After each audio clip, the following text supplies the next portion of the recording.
What do you do with the anger or irritation that you do not express? Does it go away after a few minutes or does it build up? I think that the most realistic answer that I can give right now is the one that most people don't really like, and it's something to the effect of it really depends, due to the fact that we as people are can be quite different in the way that we're wired, the way that our brains are. Like two people can have two different ways that their actual neurological pathways are set up and laid down such that two people can see get the same stimulus, the same event, the same thing happens, and yet they respond differently. However, that doesn't really help out anybody. Like it's quite factual, but me saying that doesn't really help out anybody. So what I'm gonna do, I'm gonna more talk about what I experience, and that and maybe what I experience might resonate, and you're like, oh, wait a minute, I might try that out. For me personally, there are times that something will light me up so quickly, so instantaneously, that one of the things that I'll do is, at this point, is try to take it out onto something, just not something that's actually gonna hurt me like a wall. Like there's no point in punching a wall. If I'm completely alone, it's pretty easy. It's like, oh, there's like a pillow over there or something. I consider that more like a if I feel like I absolutely have to take it out on something, let's take it out on something that's not gonna break my wrist, basically. You know, if you're around people and you happen to have a pillow, I personally, this is personal preference here. I would personally try not to take your anger out on anything physical around you, even if it's something soft like a pillow, if you're around people. My reasoning for that is from the angle of them potentially thinking, oh, wait a minute. What if he was to take that out on me? This time there's a pillow, but what if next time there is no pillow and I'm in the presence of this person and then this person takes it out on me or something? And I say that because me personally, when I was growing up, there was a lot of fear that built up in my head, not from things that were done directly to me, but from me seeing what could happen to me should something pop off in a particular direction. Just like my own head jumping to conclusions, however irrational it may have been, however unjustified it may have been, the jump to the conclusion still happened. And in that jump to the conclusion, I now believe that to be a possibility, even if it never happened. There's this thing in human nature where we tend to give a little bit too much more weight to the things that might cause us harm or danger than the things that are more happy. I guess, I suppose, if that other person that you're around that just, like if there's a pillow around, there's somebody else around you. If you don't care about them at all, go for it. But if you have some kind of a care for that particular person, maybe let's refrain from like punching a pillow in front of them just in case so that we don't start developing these kind of weird indirect like fears onto their imagination. In my opinion, though, I would say something that might be more beneficial would be something that I do now. It's more like reframing. I try to like reframe what's going on. I try to like rethink what's happening in the moment. That seems to basically like extinguish the sense of injustice or unfairness or whatever thinking that I have going on that's leading to me interpreting things in such a way that I then feel like angry. That probably sounds like a bunch of word salad. I guess what I'm trying to get at here is I'm rolling this example off the top of my head right now, but let's say that for whatever reason you're working on a paper or something and like the power goes out. And it just so happens that the paper that you were working on is literally due in the next hour. The power is out. Somehow you get a hold of the power company around you, whatever it may be, SDGE or whatever the fuck, I don't know. Somehow you get told that, hey, yeah, we're going to have power back up and running. It's going to be like 2, 3 hours from now. So right now you have no way of getting your paper turned in on time. And for whatever reason, this paper is make or break. It's going to make or break your situation academically for whatever reason, right? In the past, something like that would have pissed me off. In my head, I would have started to think along the lines of, why is this happening to me right now? What the fuck? Why and in me having those very thoughts right there, that was basically very quickly escalate to another thought, and then another thought, and then another thought, and then another thought. And next thing, and then the next thing you know, I'm over here mentally boxing myself in a corner. So what I found out when it comes to like me getting pissed and angry is that a lot of the times, without me realizing it, and I say this in an abstract sense, but I'm willing to argue it's quite literal. It's when I take my mind and I box it in a corner. So like, what happens if you box an animal in a corner, right? It's probably gonna like get defensive and get angry, right? Well, I've realized that at least me as a person, I will also get just as equally angry as an animal that's getting trapped in a corner if I trap my own mind in a corner with thoughts. I have the power to both trap my mind into a corner with thoughts that literally steer towards me into a corner, or I can have a different set of thoughts that pull me out of that corner. So, for instance, once again, let's go back to that example of the paper. Rather than me thinking, what the fuck, like, why is this happening to me right now? Like, blah, blah, blah, blah, blah. The other day, this happened to me too. What the, I can't just get enough. And then the shit starts fucking spiraling, right? I consider those kinds of thoughts the equivalent of me pinning my brain into a corner. No shit, I'm gonna start getting fucking all defensive and pissed off. At least how I see it. I might have some thinking. I might think something like this instead. Well, okay. So my stuff is due in an hour. I can no longer turn it in. I can no longer turn it in on time. This is an inconvenience. It is a little annoying, but at this point, it's literally out of my control. Maybe it was meant to be this way. Maybe I was never supposed to turn it in on time. And whatever comes from me not turning this on time, maybe that was what was supposed to happen. And then maybe something even better will come of this. So maybe I flunked this one thing and I don't meet the grade that I'm supposed to at the right time. But then maybe in me having to retake this, even if it costs more, even if there's more inconvenience in the upfront, what if I then meet somebody that then changes my life forever in a very, positive, beneficial way? That could happen. Who knows? Well, okay, that's a possibility. All right. Not only that, what I'm going to do next time, I am going to see if I can minimize this, right? So I'm going to start planning ahead of time. Hey, let me make sure that I'm working on my paper not 1 hour before, all right? And I'm going to execute on that next time. Like I'm not kidding, by the way. I will literally think something to that effect. I will think of, hey, maybe once again, I'm going to repeat it a little bit, re-summarize. I'll start to think in a much more like open possibility kind of direction. Like, what if it was meant to be this way? What if this happening in this particular way then leads to this other thing, that then leads to this other thing, that then leads to this other thing, and then that ends up being a way better thing anyways than if I did pass on time. And then if I had just passed on time and then gone on to the next thing on time, gone on to the next thing on time, and then I would have just maybe just had an average thing on time. What if in me going through this one failure right now that seems more bad leads to something even better? Maybe it doesn't, but what if it did? Right? So then it sets up this sense of excitement rather than a sense of, oh man, like I have to be hard on myself, which doesn't really help. Once again, being hard on yourself is almost the equivalent of like pigeonholing your brain into a corner. Anytime anything feels like it's trapped in a corner, you're gonna feel it.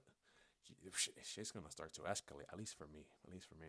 But that can almost sound a little magical. So at the same time, with that being said, I then try to think, okay, well, just in case, let me actually, for next time, what did I do here? What did I do here? Okay, let me not work on this with such a close deadline. That way I have a little bit more wiggle room next time, should I need the wiggle room. So I try to reframe the scenario. And the craziest part about me saying that is that not all the time, but there's been plenty of times that although the reframed thought isn't exactly what really does happen, and me thinking that way, it helps me get past that moment. And not only that, there have been some outcomes in where like things really did pan out for the better. I still remember like my ninth grade. I was in this particular school. It's like one of those like charter magnet schools, and at the time, not my ninth grade year, I am telling you that I have the potential to make it through that school. In hindsight, I know that I could have gotten through the courses just fine. But at the time, I just didn't care. No motivation, didn't care. And I couldn't keep up with the curriculum because I just didn't care. I just did not give a fuck at all. And at the time, when I basically, a year later, a year into my ninth grade, flunked out, and I got effectively kicked out of this school, I got sent to the local public school. At the time, I was thinking this is the end of the world. Though this is so bad. Like I'm going from this good school to this school or whatever, you know. And I honestly was feeling bad, terrible that was happening. But in hindsight, me going to the regular school, the public school, in my opinion, was like the best thing that ever happened to me. In the heat of the moment, it didn't feel that way. I felt like a complete failure. But later down the road, when I look back, I'm like, I am actually very glad that I had, quote, no motivation.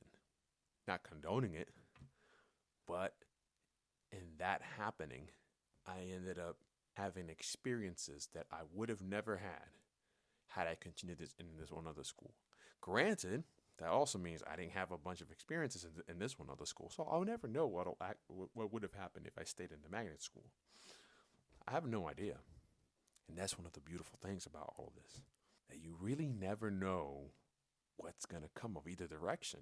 So it almost gives you, at least for me, it almost gives you like a double reason to think in a more open minded, reframing the situation kind of a way, rather than it has to be this way kind of a thinking. And I'll tell you what, I'll throw like a bonus thing in there too, right? So aside from reframing and like rethinking whatever is pissing you off or making you angry at the moment, something you can do that I've done myself. When it comes to anger, I don't really do this one, but when I have done it works. It's basically getting one of these and writing down what you're actually feeling. And I'm gonna tell you right now. So like right now, I work in tech. So the way that this thing over here, the way it thinks, I lean more towards like it's gotta fucking make sense to me, right? So if anything starts to even remotely feel like it's some fugazi, like wala hoo hoo wawa, I'm like, what the fuck is that? Like, what the fuck? And so like for the longest, I've always heard about like writing it down, like journaling, blah blah blah blah blah. I've always heard about it, but it just seems so like what the fuck is that? Are you sure? Like what difference would it make? At your discretion. All I'll say is, in some really weird the way the shit works, or at least for me it works, and millions of other people. It might not work for everybody, but it might be something that's worth a shot. This is what I find when it comes to writing it down. Maybe not so much in the initial moment, but so you'll get a pen, right, or a pencil, or whatever, or maybe type it out, right? You'll write whatever you are feeling at that moment, right? You'll write it down. And I'm not gonna lie, when I first ever gave it a shot, it felt corny. I felt corny. I felt weird. I felt like, what the fuck is that? Like, this is so soft. This is so mushy. Like, what the fuck? This is like, what? Like, I'm hard. Like, oh shit. I'm over here like, no, like, it felt mushy. It felt soft. Like, I'm like, what the fuck is this? Like, I'm fucking hard. Like, what the fuck? Like, what am I doing with a fucking little pencil over here? Like, what the fuck, Like, no, seriously. But I gave it a shot. I gave it a shot because, whatever. Give it a shot. This is what I find, right? This is what I find. The actual part of just writing it down, at least the first time or whatever, will feel kind of fucking weird. At least it did for me. I'm just writing something down. I'm feeling kind of weird. Like, this is kind of corny, but all right, I'm just writing it down, right? And then you get through it, and then, at least for me, nothing really felt too much different ish. Maybe I went off and I still was pissed off or something, maybe, right? What I found is that if I come back and I read that maybe sometime after, not always, but sometimes in me reading my own thing after, sometimes as I read it again, it'll almost, and this is gonna sound a little fucking weird, but I think I could explain it. It'll almost take me back. The memories will kind of flood back. As I'm reading it, I'll like almost remember that moment, and some things may happen. I might just get re-angry again. If that happens, that's not necessarily the goal, but it could. I mean, I don't know. Everyone's different. One thing that I've experienced, though, is that sometimes when I reread something that I've written down, I'll be at whatever present state of mind that I'm in, and then the memories will kind of leak in just a little bit. And something about that difference of I'm reading it right now nice and calm, and a memory just sneaked in. It'll cause something where like I might shed a tear. And in that shedding of the tear, like a sense of healing kind of takes place. And I know that might sound weird, but like I said, it's just something worth a shot. Something worth a shot. There's also this sense, and this one took me a while to like even become self-aware about. There's almost a sense that when I'm like reading my own material, that I'm almost like my own big brother. Again, this might sound strange, but I'm almost like my own big brother. Like I wrote that, so that's me. That thing that I wrote is me at at a point in time. But now I'm a little bit older because a day or two have passed, maybe a few months, and I'm rereading it, and there's this sense of hey, I'm like a big brother towards this version of me that was kind of snapshotted in time onto the text on this piece of paper, and something about that psychological dynamic of I'm almost like a big brother, just kind of like, hey man, it's okay. It can help. It can help. It can help. I'm telling you right now, this is the kind of shit that I never would have even given a shot to. So, and you can kind of think of it like when you see a picture of like yourself from I don't know a while ago. Like whenever you see a picture of yourself from a while ago, I'm sure you probably get some memories. Maybe kind of you feel like you sort of kind of teleport back in time a little bit. You have to kind of think of it that way, if that even makes sense. I don't know if that's something you experience when like you see like an image of yourself or an image of something that gives you like a memory from a different point in time. Another thing that I do feel experience when it comes to like anger and writing it down is that sometimes it actually works. Like sometimes, especially once I start to get past those initial feelings of oh this is some mushy soft shit, it the very act of penning it down starts to feel like I am being heard. It feels like I've been heard. Is somebody actually listening to me? I don't know, but it feels like I'm actually being heard, and it's one of the weirdest things in the world because logically I'll know that nobody's actually listening to me, but it feels that way, and it feeling that way, there's something calming about that. So that might work. I record a lot of video, and I found that there's something else that has a very similar effect. Not exactly the same, it hits a little bit different, but something similar, and it's video recording. So if for whatever reason you don't feel like writing it down, you can try a video journal. Like literally, like go somewhere, get that camera rolling, and just start saying whatever the fuck you gotta say. Put it down on video. When I've done that, it quite literally to me has almost felt the same way as penning it down. There's something a little bit different about like penning it down. I mean, when I say a little bit different, I literally mean that. I mean like the actual brain connections that are firing off for me to like write something down aren't exactly the same as the brain connections that are firing off when I'm just like talking. Like this is controlled by like a different part of the brain, and so I mean that quite literally. But aside from that super literal like difference, it feels very similar. It feels very similar. I would say the one benefit of recording it rather than writing it down is that if you keep it, the video, and you watch it back later down the road, it hits different. I mean, hard. Because, you know, one thing is to write it down, and then when you read it, you read something back later on in self reflection. You're like, wow, wow, that was me before. Like, wow, holy shit. But when you see a video, there's something much more like it's almost like going from like a 2D format movie to like a 3D experience. Like, that's what it feels like to me. So, yeah, that's what I have. That's what I have as far as anger goes. And I'm going to leave it at that for now. And then that's it. So once again, this is my day one of a 3-day fast. After that, I'm rolling onto a 4-day, and I'm just gonna see where it goes from there. So that is it for now. I'm gonna move on to the next question, but I'm gonna cut that up in a different video. So that's really it. So I appreciate it. Thank you, and hopefully this helps.